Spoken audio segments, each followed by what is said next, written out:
But I'll start out just saying that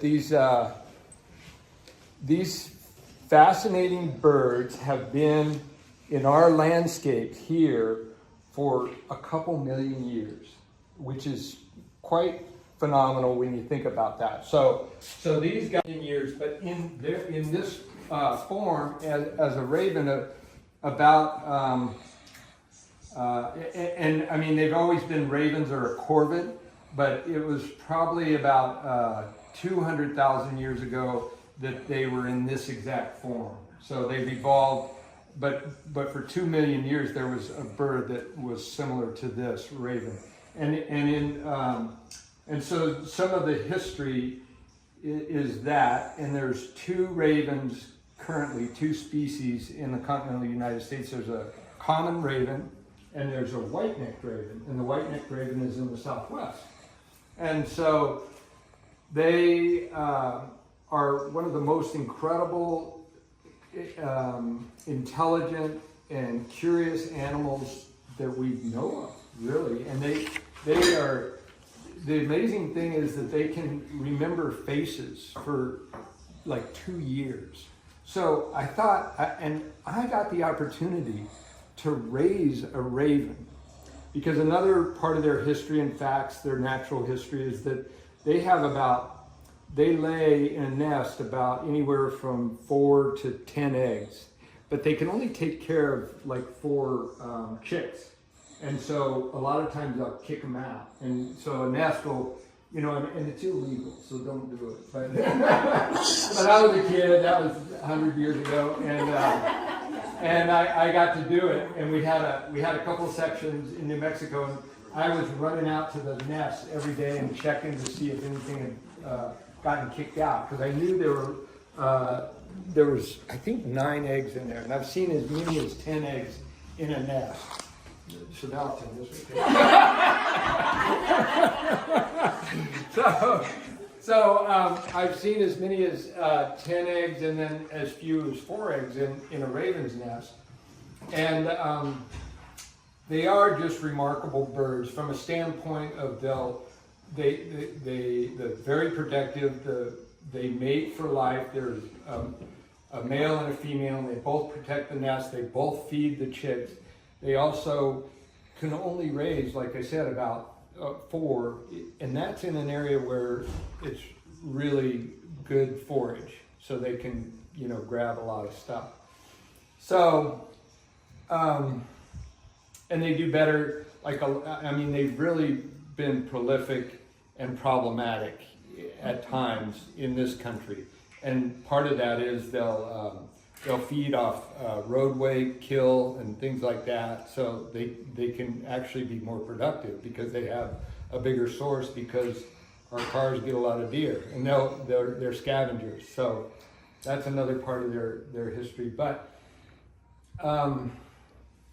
the natural history, and then they also create companions with other predators, other large phenomenal predators, and those predators are wolves, which most people know, and bears, lions, and coyotes. And so they've actually been studied in the wild to where they'll actually be the companion to the point where they'll bring that predator to a prey, and that way they get to if there's an animal that's sick or dying, the raven will recognize that, go to these predators that they have companionship with, and take them back. And so I don't know if they communicate verbally, but they definitely communicate visually, and that's been studied quite a bit by biologists. So that's a fascinating thing, being that they're one of the most intelligent animals. So curious. And they can solve problems. And like I said, they can recognize a human face for up to a couple of years. They use tools, so they'll use a stick or something like that to go find something. So when I was raising this bird, and I don't know if any of you noticed the name on there, but the namesake stuck because they also don't like people, other people sometimes, and they can be really ornery. And my dad, this bird that I raised didn't like my dad, and it would scare him, and so it just come out of nowhere and land on his shoulder or even land on his head because he didn't like it, and the bird knew it and got a kick out of it, so it just cackled and stuff. So he'd go, "Damn it," and so that's the namesake of that bird.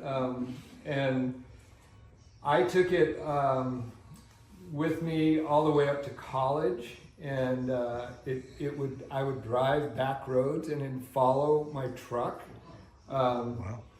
And after it'd get tired, I'd just slow down or stop, and it'd just land in the window. So it got to know my truck really well. So when I got to Helena, Montana, it at least knew my truck. If it got lost or went somewhere, it at least knew my truck. And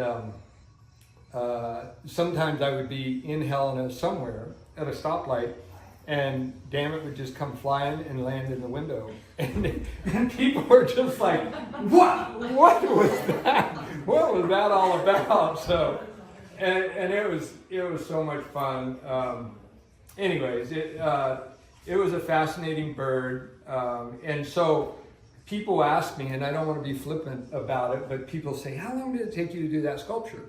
And I say, well, I started when I was 12 because, I was studying these birds when I was 12, but they really had me under surveillance. I mean, and they took a lot better notes. I mean, these guys did this bird that I had did some amazing things, even up in college, where I would be studying, and I had a little perch behind a blanket in my room, and he'd come flying up to the 3rd floor, and he'd come in the window.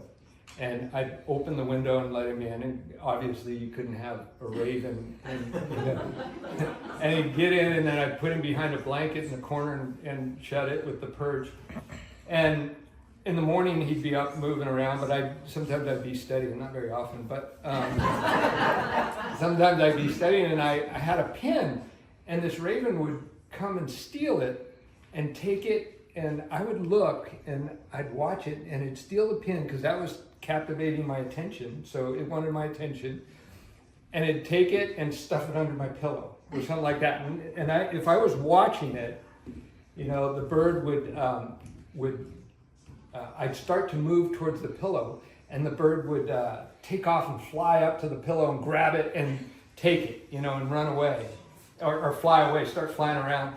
But if I wasn't watching the bird with the pin, if I wasn't watching Damn It with the pin, I don't want to offend anybody, but if I wasn't watching Damn It with the pin, I'm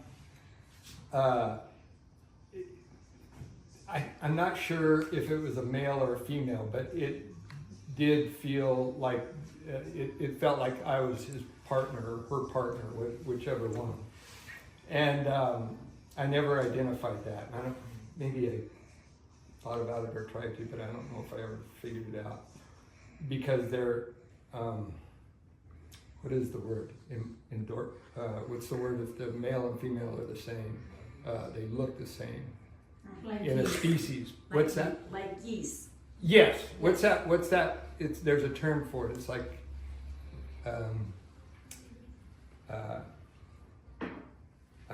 anyways, I can't think of it right now. But this bird continued to do that, but I had a mirror in front of my desk, and I'd take this mirror and I'd angle it and watch him, but he was watching me, and so he'd hide it somewhere really good in the room, like up in the closet up above on a shelf. And as long as I wasn't staring at him and he didn't see me looking at him, I'd get up to walk towards it, and he'd just fly off like, like I didn't see it. So he was that smart. They're that smart. They're that phenomenal that they know when you're watching them to go get whatever they hid while you were watching them. When you aren't watching them, they act dumb or, you know, silly or like, I don't know what you're doing, you know. And so they also have the ability to remember in a way that they'll hide hundreds of things in places, and they'll hide these treasures, whether it be food or something else, some little trinket, and they'll remember, and they can remember for years, like 200 places that they hide things. So they're quite fascinating on that standpoint. There obviously is a lot of mythology around them because they've been, and the other thing I wanted to mention is they are also a companion with man, and we've found throughout archaeology ravens were really important, and they actually had ravens as hunting companions as well. So because they are the connection between two worlds, you know, and so don't we all wish we could fly, you know, and so they're the ground and the air, so they can fly and they can go see stuff, and they have a whole language that they can communicate with one another as well as maybe other top predators.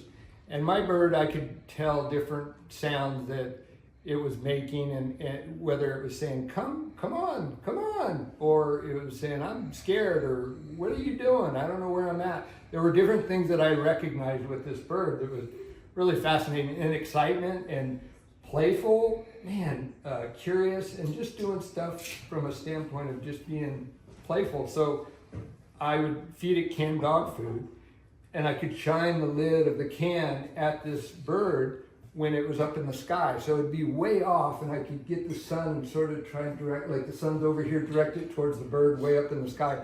And if it saw that shine from the dog food can, it'd just come barreling out of the sky and start just getting happy and rolling around and doing all kinds of stuff. So it was dreamlike for me. So to go back to the point, I didn't want to be flippant about people say, how long did it take you to make this? You know, I started studying this guy when I was 12, and you know, and it took a couple years. The process is actually, another thing, natural history wise, there's a rule called Bergman's rule. Things that get further away from the equator become larger, even if they're the same species. So if it's a moose or a bird or whatever, the closer they are to the equator, the smaller they are. So the further they are from the equator, like north, the larger they are, and that's Bergman's rule. So these ravens, this is about the maximum size of a raven. So they get from tip of their beak to the tip of their tail is about 32 inches for the largest. The smallest under that rule is about 16 inches. So they're like half the size of this guy. So that, and same bird, same species, just location difference. And some of them do migrate, but some of them also stay far north or, you know, south for the most part. But yeah, they do, and they're found, I think, on every continent except Antarctica. But you can go ahead and Google me on that. I don't know. I remember that one. Yeah, you can Google me on all this stuff. Get back to me if I made any mistakes. I'm checking you out. Let's see. And then just the process, the foundering process, and the actual mechanics of it. I build this out of an armature. So that's wire and foam and pipes and things like that, and put it all together.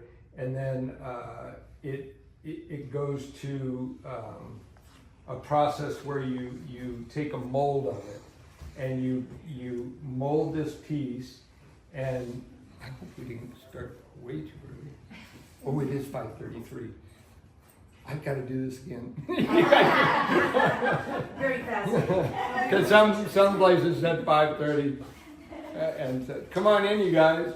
Yeah. Is there any room in there? Yeah. We'll make room. I like it. Good to see you. Yeah.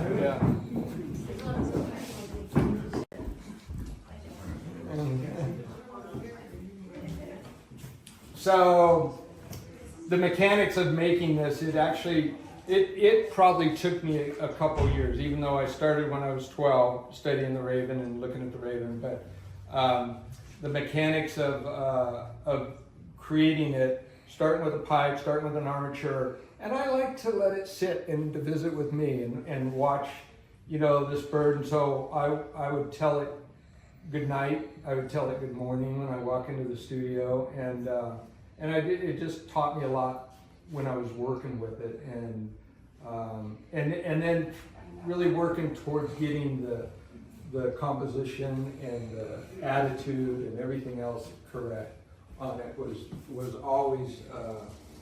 always something that I would look at it from 360 degrees. So sculpture, you have this 360 degree this way, but you also have like what is it?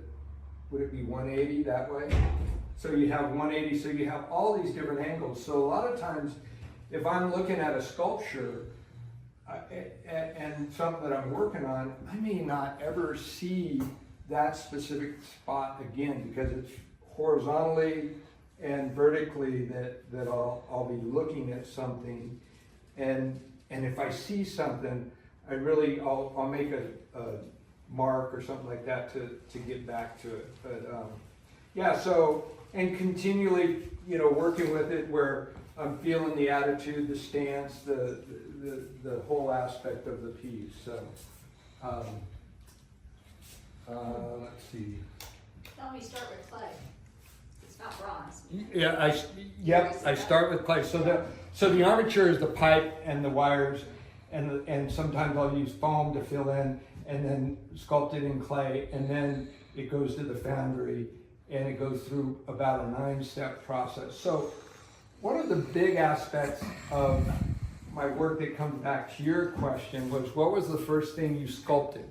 And so I sculpted, my uncle brought a bag of clay to us 6 kids when I was 12 years old, 11 years old, and we started sculpting. And I started sculpting a owl, and we sculpted this owl, and he was the avant-garde uncle that talked about, beans, the magical fruit, and our parents would just go, oh no, he'd say boogers and stuff like that, which that was like a little questionable then.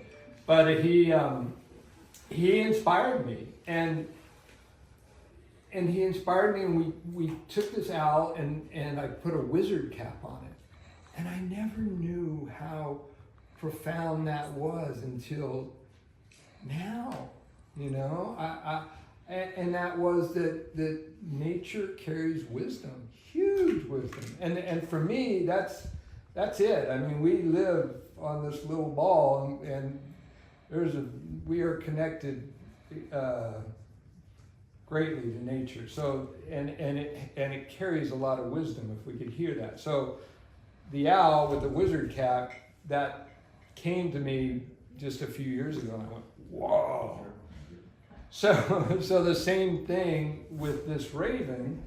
They carry enormous amounts of wisdom because they've been on this landscape for millions of years, and so they've learned things that maybe we can't see or hear, but eventually, if we spend enough time with them, we learn that. So that's what I was able to do, and that's where really the story begins, with just their enormous curiosity, wisdom, intelligence, and fascination that I have with them. And so it is sitting on a ram's horn, which a ram's horn actually is some of the same design that's in our Milky Way galaxy. If you ever look at a galaxy, it's got this sort of spiral out like that. Yeah, same design. So that design is actually found throughout nature. It's found in our bodies, and it's called, there's the golden mean and Fibonacci sequence. So it's found throughout nature, and even in the arm of our Milky Way, and in the sequence of our galaxy. So it's really fascinating that these rams have this this horn like that, where did they come from? You know, how long have they evolved? So I put him sitting on that ram's horn to give that that mythology, that deep wisdom, that curiosity that they hold. So he's sitting on the design of the universe and communicating. So that's the some of the premise behind the speaker. Yep. Yep.